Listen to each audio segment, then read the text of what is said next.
چہرے کی صفائی پہ بات کریں گے ہم، کیونکہ چہرے کے بارے میں ہم سب سے زیادہ فکر مند ہوتے ہیں، چہرے پر ہم سب سے زیادہ توجہ کرتے ہیں.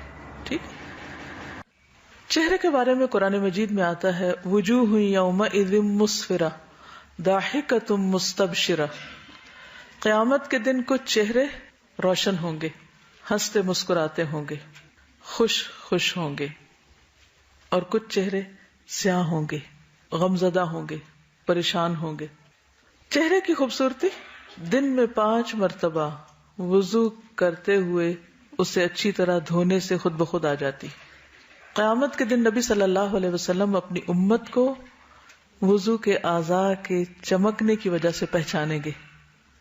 جو شخص یہ چاہتا ہے کہ اس کے چہرے کی چمک بڑھ جائے وہ کیا کرے؟ اچھے طریقے سے وضو کرے، خوشی سے وضو کرے، وضو کا اہتمام کرے، وضو کو اپنے لیے بوجھ نہ سمجھے. لیکن چہرے پر کوئی ایسا کام نہیں کرنا چاہیے جو اللہ رب العزت کو ناراض کرنے والا ہو. چہرے کی جب صفائی پہ لوگ آتے ہیں تو وہ صرف دھونے کی حد تک نہیں رہتے بلکہ اس سے کہیں آگے بڑھ جاتے ہیں. بعض اوقات اس پر لگانے والی چیزوں میں اتنا اسراف کرتے ہیں کہ وہ گناہ کی حد میں چلے جاتے ہیں. بعض اوقات اس صفائی میں سب کچھ چہرے سے نوچ ڈالتے ہیں بلکہ اپنی مرضی سے اپنی شکل میں کمی بیشی کرنے لگتے ہیں، جن میں بھویں بنانا وغیرہ یا پورے چہرے کے بال اکھاڑنا شامل ہے. اس سے منع کیا گیا ہے. ہر ایج کی اپنی ایک خوبصورتی ہوتی ہے. جو بچپن میں بچوں کے چہرے پہ خوبصورتی ہے اس کا اپنا ہی ایک حسن ہے یا اپنا ہی ایک انداز ہے. پھر بچے جب گرو کر رہے ہوتے ہیں، دانت ٹوٹے ہوئے ہوتے ہیں تو دیکھنے میں وہ نہیں ٹھیک لگتے مگر اس کے بھی ایک حسن ہے. پھر جب وہ جوان ہو جاتے ہیں ایک اور خوبصورتی ہے. پھر بڑھاپے کا اپنا ایک وقار ہوتا ہے.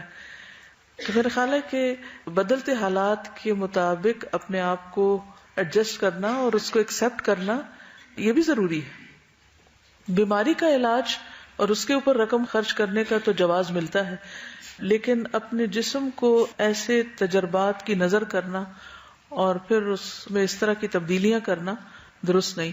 اگر یہ خلق کی تبدیلی میں نہیں آتا تو پھر کیا آئے گا؟ کیا اپنا گلا کاٹ کے کسی اور کا اپنے اوپر لگانا؟